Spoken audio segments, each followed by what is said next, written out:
and I'm going to give a presentation on running a CSA, which is Community Supported Agriculture. And hopefully this will work. Okay.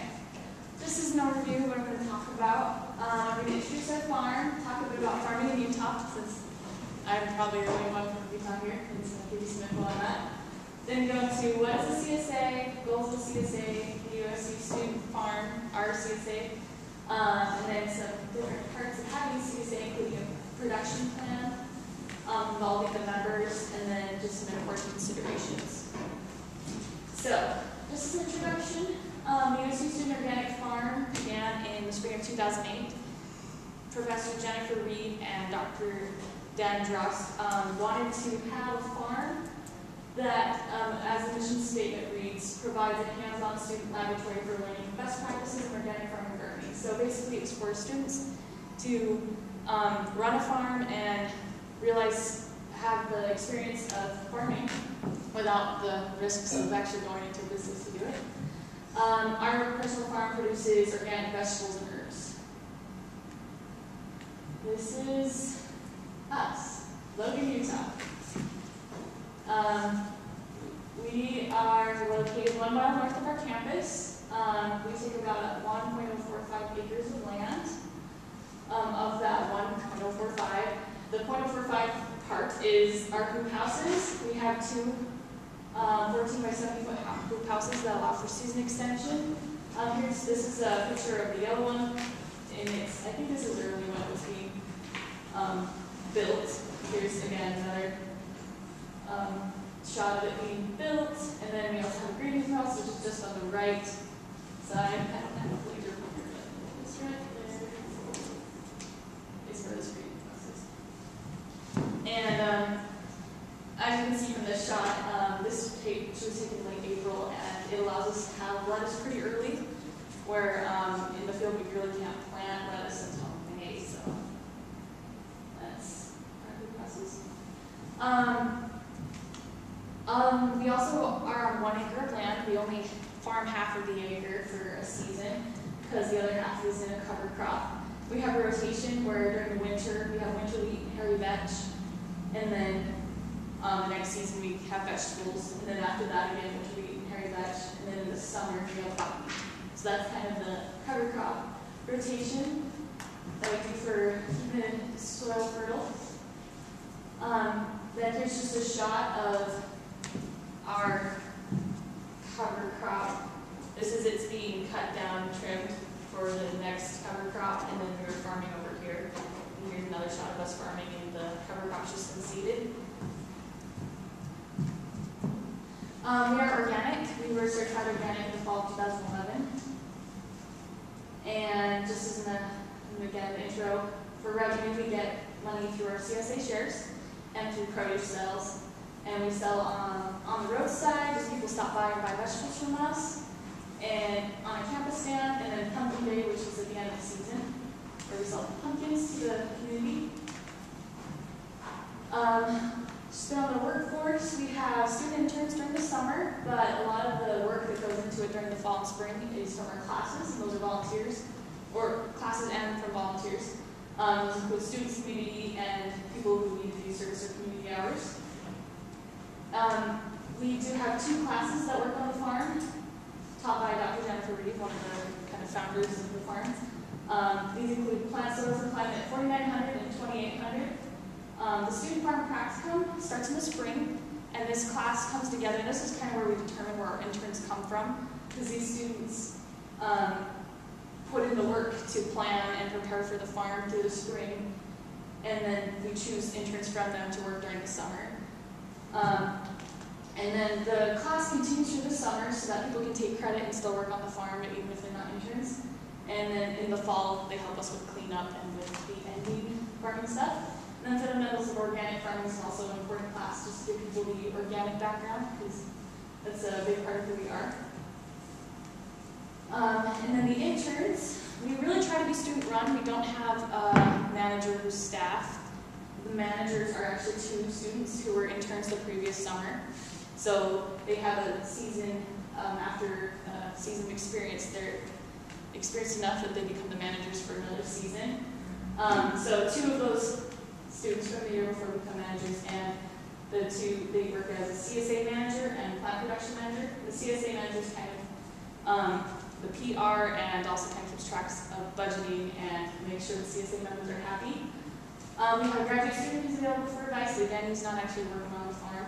And the faculty advisor, Dr. Jennifer Reed, who helps us out when we ask for it. And she tries to let us just, run the farm, but she's there for assistance.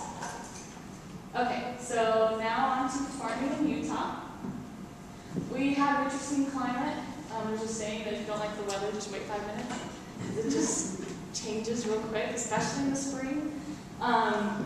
We will have like weeks in the spring where the weather will be 30 degrees at the beginning of the week, and by the end it's 80. Like, just super fast changes, which I think that probably happens anywhere, but it happens particularly in Utah. It's really difficult and tricky to farm around.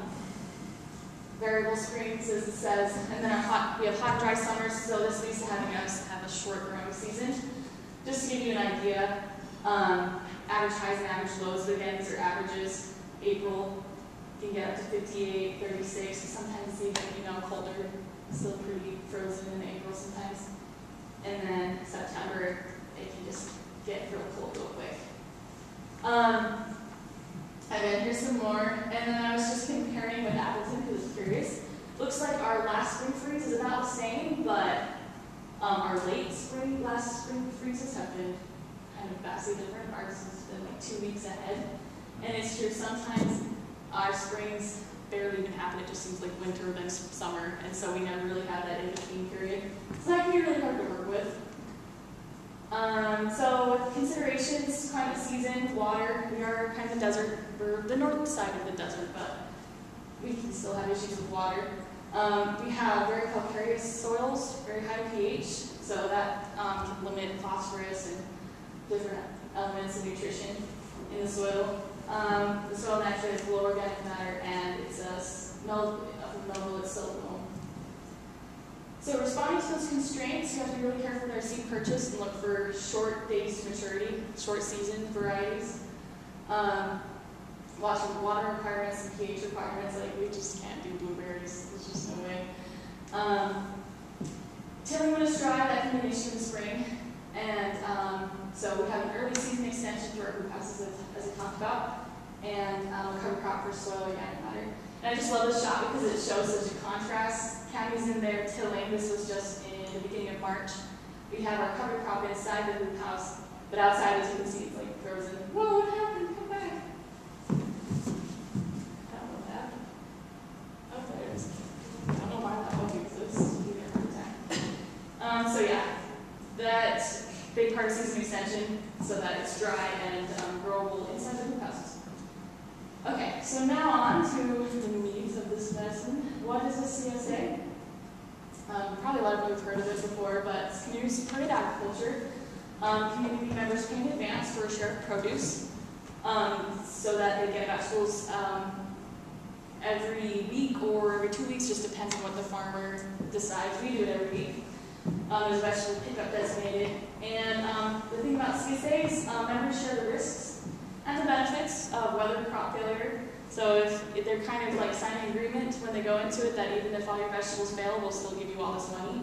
Luckily that doesn't happen, your vegetables will grow. But sometimes you do lose some vegetables, like we lost a bunch of mustard greens to beetles. They just ate them up and they were laced, so there was no way we could get them out. But that's kind of one of the problems with organic as well. We have pest issues, but we deal with those as they come. Goals of a CSA.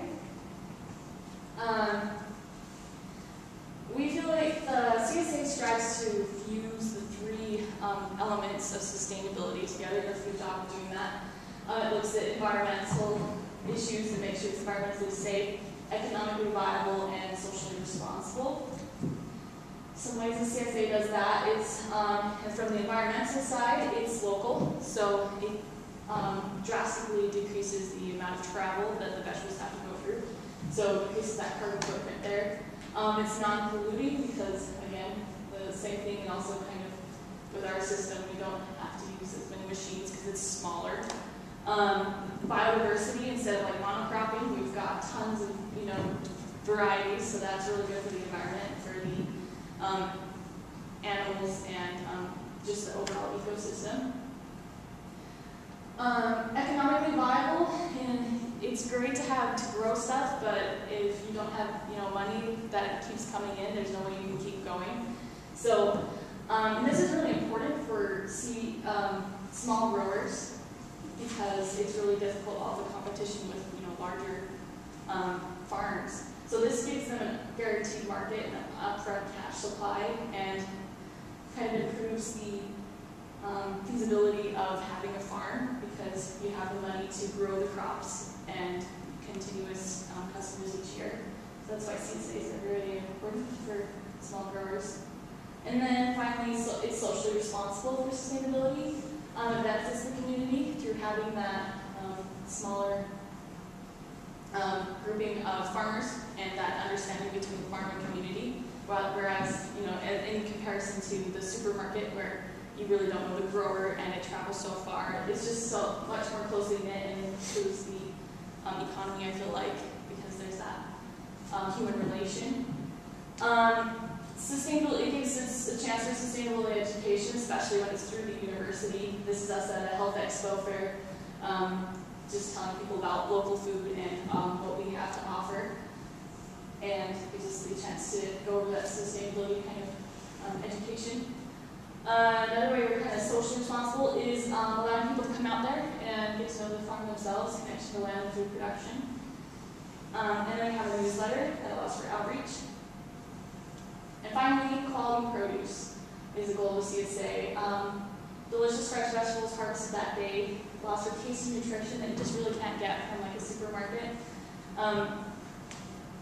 This was my first year really last season, really had an opportunity to be so close with local food, and I was just amazed by how much better it tastes. And yeah, you all know this because you're all farmers, but a lot of people just think that vegetables are gross because they get them at the store, and that's really depressing because they're actually really tasty. And this is a way to kind of show people that, give them the chance to learn that. Okay, so our personal student farm, we are organic, so that means that we don't use synthetic pesticides or chemicals on our produce for pests or whatnot. Though we will if it's OMRI approved, which means that it's organic approved. But as much as possible, we try to steer away from that because chemicals just doesn't seem very safe close to food.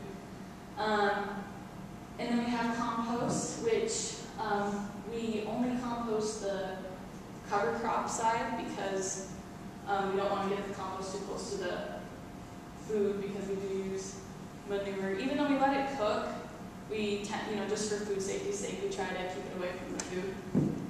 So that's just something we do with the cover crop. The shares, we have 55 half share equivalents, which feed about 2 or 3 people a week. Our price is $3.40 to $5.70, which actually turned out to be pretty fair. We worked out the prices, and it's about the same as buying those same conventional foods at the store throughout the season. And ours is organic, so I feel like it's a pretty fair price. Gives people 20 weeks of produce. As far as revenue goes, we kind of talked about this a little bit, but the CSA funds the internships, farm upkeep and supplies. And our internships are through AmeriCorps, so we provide the money for a stipend for the students through the CSA, and then AmeriCorps awards this academic award through that tuition.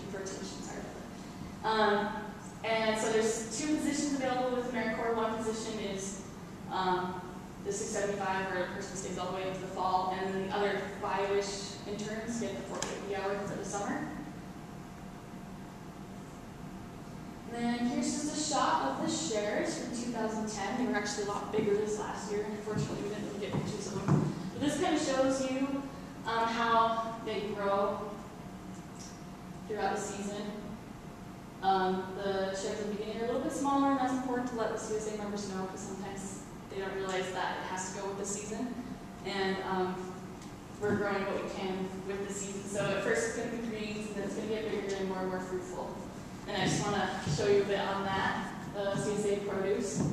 May, June, you just have your regular greens, radishes, green onions, peas, But then as time goes on, add to that list carrots, tomatoes, squash, zucchini, cucumbers, rock beets, peppers, beans, Chinese cabbage, so.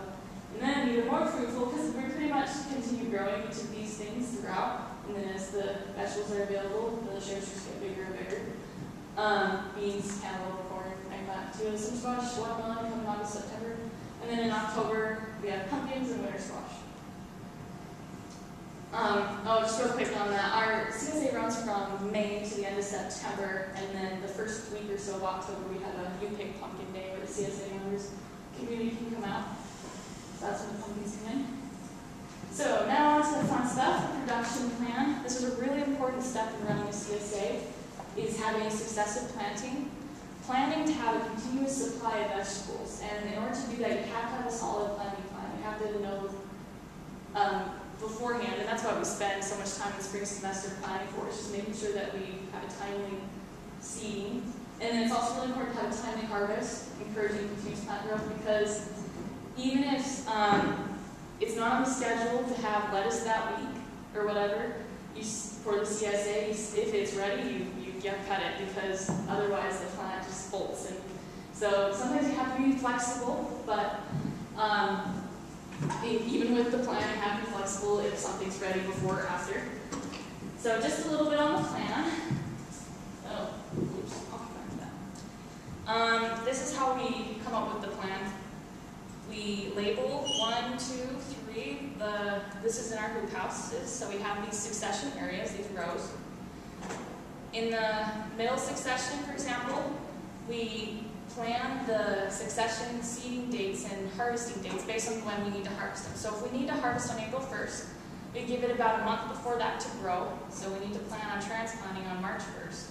So that means we need to plan, and we give it another month. We need to plan for when to seed. So then, same thing with the second one. If we want to harvest a week later, we have to do the same thing. So plan for a week, plan for that date, and then a month behind, you have to just remember to seed on the February 8th. So this works out. We have 4 places, the 3 places in the hoop house, and the 4th place will be somewhere in the field. This works out so that there's like a month turnover, so that after this date, we get to come back to the first time, and like a week later, we're harvesting again from the first succession, because each succession has 2 harvests from it. So that's important to plan for, so it allows you to plan when the seeding dates are so that you know when to harvest. And with the 4th time, it works out so that a week later, you're back in the succession. So part of this is the transplant. You're going to read the transplant into that particular section. So after this harvest, it works out that the same week as that harvest, you're transplanting into that section again. So it works out all the way through with this planning until the last week of the CSA. And then I just want to cover this slide real quick. So that in order to have that continuous supply, you have to plant the greenhouse seeding way back in February, hoop house transplanting March, and then harvesting your first harvest in April. And like I said, CSA starts from mid-May, goes through September, so we have to have this plan in place. Let me get through all this. Okay, and then here's just a shot of us this season, actually. This is the beginning of March, planting in the hoop houses. And so production plan is really important. CSA involvement is also really important for the success of having the goals of the CSA, especially with the kind of social aspect of sustainability. And we do that through events, sponsor opportunities, and the newsletter. Events from last year included barbecues where people came out to our farm and they brought food and we made food, and a lot of the food was based on vegetables from the actual farm, so that was really great to share the food that we grew. So events are good, just kind of have people, get people out on the farm and have farm tours for them. And then pumpkin days is end of season where the farm CSA and community members do pumpkin. Some ideas we have this year, because we want to get more people from our CSA members to come to the farm and to learn more about vegetables. One idea we had was vegetable date night, where we're going to have people throughout the fields with particular vegetables, so that like there's kind of a rotation where people can go and learn how to grow the vegetables, some recipe ideas and whatnot, and then go on to the next. Just thought that would be kind of fun. Also with classes, we want to give people an idea of how to use the vegetables, because one of the complaints last year was there was too much kale. There was too much. It was like, well, that's a good problem, because you can fix that by learning how to preserve the vegetables. So we're hoping to have classes this semester, or this summer, and we're going to team up with the dietetic students to do that. So it's kind of fun to be able to coordinate with another program. Here's some shots of events.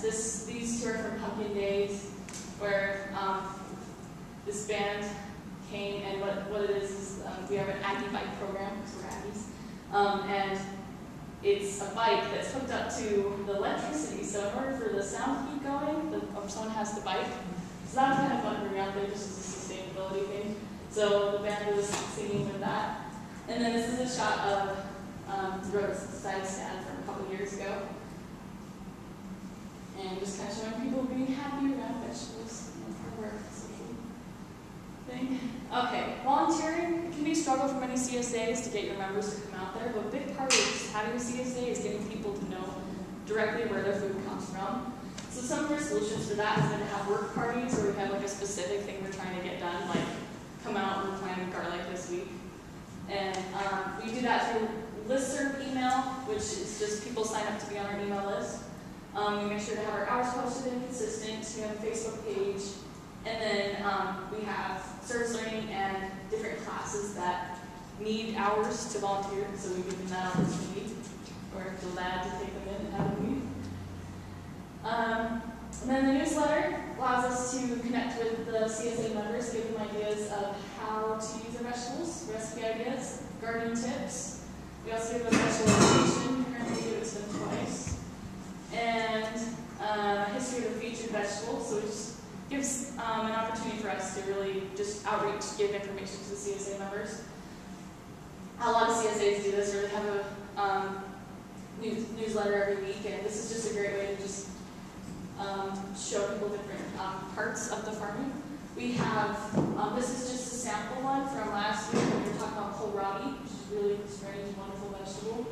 So we had the information just kind of on it, a recipe, and then conquering the bounty kind of ideas for using up the vegetables that they've been getting lately. And then on the back we have announcements and volunteer hours, farm news, and just some tips and techniques, fabulous flavors, so that you can get any vegetable. And then organic techniques, kind of, this one's on composting, but just kind of different ideas about composting, so give us the educational side. And then just as the last important considerations, a summary. It's important to have a solid planting plan, and important to have a successive planting. Managers with specific responsibilities so that things are organized, and then try to have the goals of the CSA, having the sustainability. And I just want to acknowledge Professor Jennifer Reed. She helped me a ton with this. She helped me just kind of figure out what to talk about today, and even with having to move to a new building, she was really helpful to me. Davey Olson is our graduate student, helps us out for advice. Dan Drost is extension vegetable specialist. He helped us get the land in the first place. Past student interns, I just want to put these names up here: Kirsten, Sarah, Bethany, Blake, and Julie, because they were the ones that had the passion. They were the ones that were like, we want to have a student farm. So they had it. And then they're like, you know what, we can do a CSA. And my professor, Jennifer Reed, was like, okay, that's kind of risky, you guys, but they did it and they made it work. So I'm benefiting along with these other people on the right side.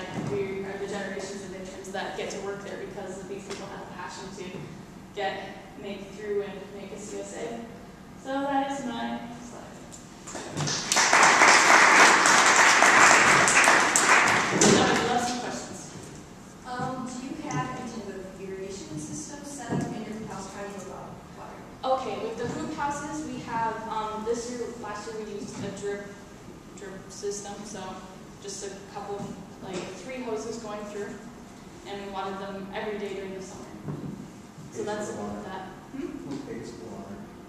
I think that's provided by the university. Yeah, because we don't have to worry about that cost.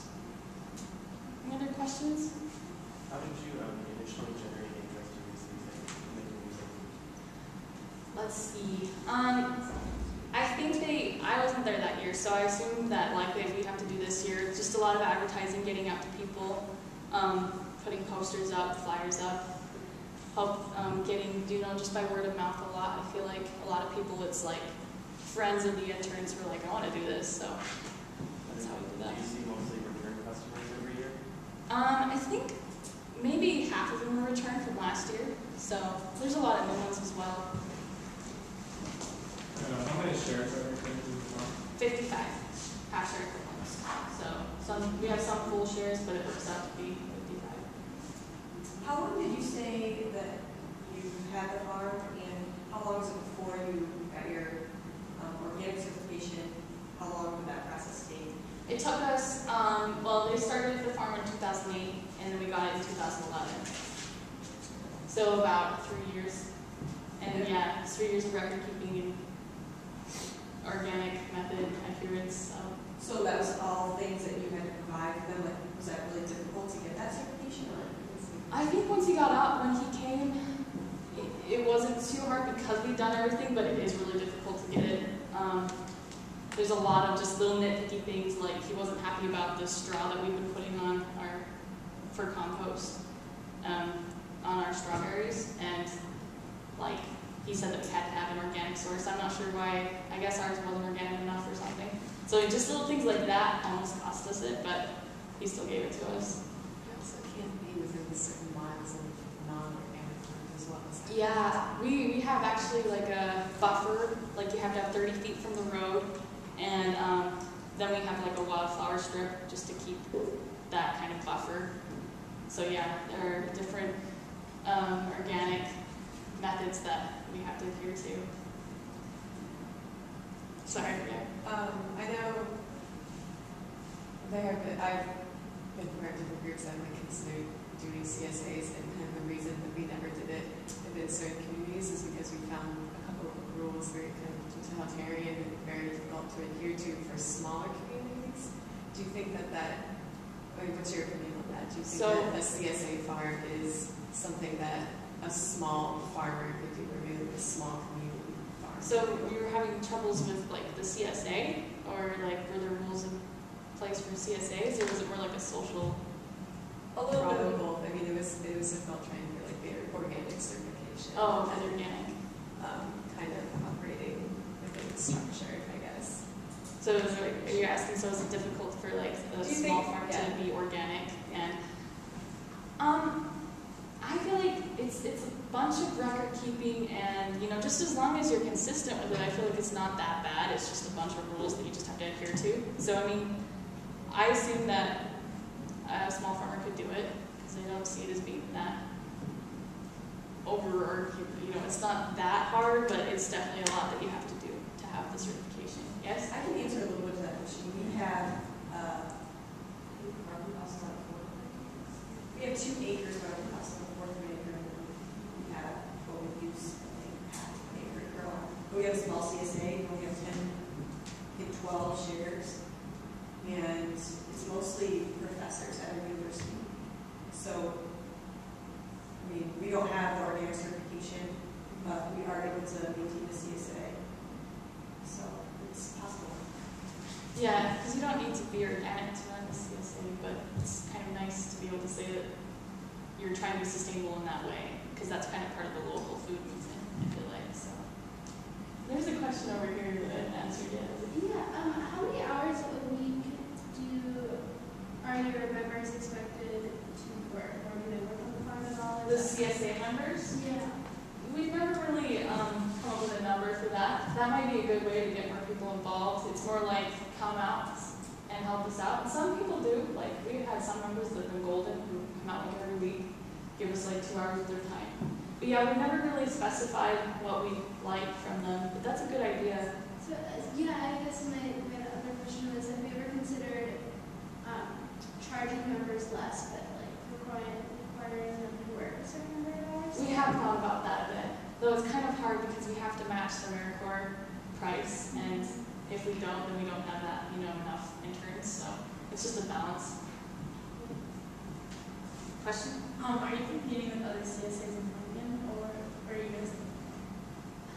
I think there were some CSAs that I think have kind of stopped, and I don't know if it was because of us or if they had other reasons. We haven't had too much competition or complaints, So I think there's like one other CSA, one or two, and it seems like ours is small enough and far away enough that it's not a big issue. But yeah, that could be an issue. Because one thing is we want to also sell at the farmer's market, and that's been an issue. We don't want to, come in as university and try and sell vegetables, but I think we're going to try this year. But that has been an issue with competition. So you said you have the classes that work on the farm with interns. Is there a lot of involvement from the students in the university, or is that really mostly separate if you're not working with those classes? There is some involvement, especially when we can get the word out, and people are interested and want to come out. So yeah, any volunteers are welcome. We do get a lot of like dietetic students who are trying to fulfill hours, because they have to do service hours. And so we get a lot of people who want to do service hours. So that's mostly the bulk of university students. So if they know about it, they come, but not a ton of people are that committed to actually come. They like the idea, but they don't really do it. Any others? How did you get involved with the AmeriCorps program? Was it something that you guys seeked out?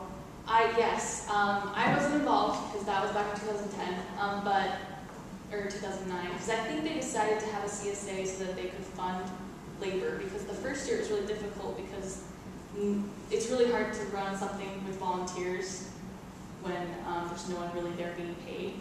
So I think part of the CSA decision was to fund internships, and then so that they could do it through AmeriCorps. I'm not sure how that came about. I think probably they sought after it. So it was the fact that you guys had the funding to pay an AmeriCorps? Yeah, that was, I think probably that must have come after that first season of the CSA, because they got enough money from that revenue. I think you can apply to get like AmeriCorps interns. Like Yeah. when you guys have it, you pay yours, but then they get like a tuition stipend. Mhm. Sorry. Yeah. But like I think there's like AmeriCorps will pay. They'll pay the internship and then you apply to get the interns.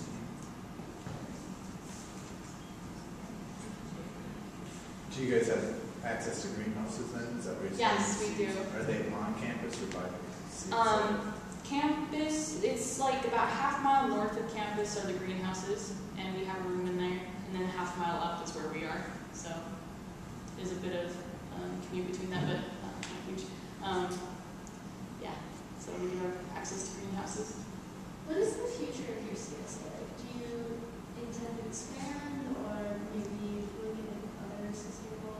This event's given me a lot of thought on that. I think it's difficult to say because we're worried that AmeriCorps is going to keep like raising their prices, and so we're trying to figure out how to provide enough money without completely using up our resources, because we only have a half acre plus the hoop houses. But I think it would be cool if we were able to have more shares, maybe like have shares that are specifically for students, so that it's at a cheaper rate. But the way it's going right now, it kind of seems like we'll keep having the CSA, but we're going to branch out to have more sales at farmers markets and at the campus stand to make more money. So the CSA, I think it will probably stay about the same, about 55 shares every year. Do you guys work out with your dining hall or anything? We've sold a few things to them, like they took squash, and there are other vegetables, like we have a bunch of extra, like tomatoes. I think they bought some tomatoes, but we don't really have like a committed relationship where we sell them stuff. Did you originally intend to, and it didn't work out, or did you just think it I don't think that's ever been something that we've gone after, honestly. Good. Do you use the hoop houses for specific crops? We houses, like one's a green hoop house and one is like tomatoes and peppers, so that we can start tomatoes a little bit earlier than you would on the field. There's some vegetables that take up a lot of room, like cabbages. We don't really have hoop houses, but for the most part, things like that we have in hoop houses, we also have in the field. It's just a later succession because it's late. It's ready later in the field. And Yeah. and again, with the cover crops, so when you mow those, do you use it for anything? Does it get cycled back into? The cover crops just are there for the soil nutrition. So yeah, when they're done growing or whatever, they get mowed and then tilled in, and then the next seeding of cover crop. So we have all those that I was talking about in the field, but in the hoop houses we just have the hairy vetch for this winter months. It grows a little bit right before winter, and then it just kind of stays the same throughout the winter because it can't grow, but then in the spring it grows full time. And that's nitrogen fixation in there. Any other? What is hairy vetch? It's kind of like alfalfa. It's just another, I don't know if it's a legume, but it does nitrogen fixation, so I don't know, it's just green, scraggly. I had pictures of it, and you can't really see it, but, wow. Oh, that was it. Oh. See? Just on the side, it's really scraggly and gross here. This was taken kind of early. It's a little more around, but that's it. Do you have any type of ventilation system, or is there a point where you remove the plywood? We removed the plastic in about June, and then put up shade cloth for the lettuce, and just leave it in the sun for the tomatoes. Any other questions? What about your seeds? When you're buying them, I suppose you have to have organic seeds. Mm-hmm. So you have to locate those. Do you collect seeds from them too, or because of the organic seeds? We're hoping to collect more seeds. We haven't really been able to do that, but yeah. As long as, we can avoid the hybrid seeds, we try to collect so that we can grow things from the farm. And I hope we can do that more, because I feel like that's a lot more sustainable. But yeah, we did get organic seeds on the internet, Johnny's Seeds, Seeds Trust, a bunch of different ones. Question? Yeah, to use varieties of vegetables that are sort of suited to that area and climate, or to just sort of go off sort of the portion bands of the CSA? We Because you said you try to, keep with the climate. We do as much research as we can to see if it'll grow. Sometimes we just grow it because, there's really not enough information. And we try to keep pretty good records of what didn't work, because there are some types like spinach that just wouldn't grow for some reason. We try to keep track. So we do try to compensate for the arid environment, but mostly we just kind of try what we want to do and hope it works. And it does most of the time. How independent are you from the university? What decisions do they get to make? Good question. That's been funny lately because our curb appeal isn't very high, and the university's kind of getting on us about that. They're like, you guys need to look nicer if you're going to be called university property. So they really want to come in and change it up a lot, which might happen. But for right now, the university they've helped us a bit, getting some things in place, but they've left pretty much the management and everything to us, But they are getting more involved. They want to make it look prettier, which, we're fine with that, just as long as it doesn't mess up our operation. What do they pay for What do they pay? within the, from start to? Usually they don't pay every year or something. I've been learning about this recently, but my professor, Jennifer, we will meet with the dean sometimes, and I think the dean's really interested in helping us out. So sometimes she'll give money for specific things, but it's not a continuous supply from the university. And then I guess on the other hand, the university, I think they pay for the land and the water, which, that's important. And the greenhouse space. I think we rent it, but, the greenhouse is by the university, so. they help out, but they're not like a huge force in there right now.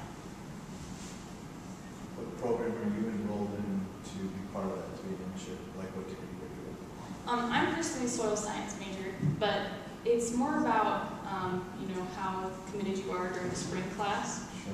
We've had dietetic students, plant science students, and it really could be anybody. We might have like a journalist, and I think there was an English major. So interns are from wherever, as long as they're willing to help out.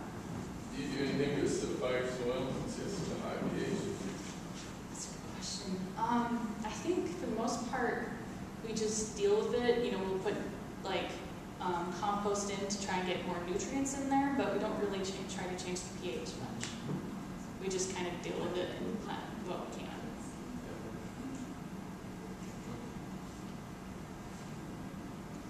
Well,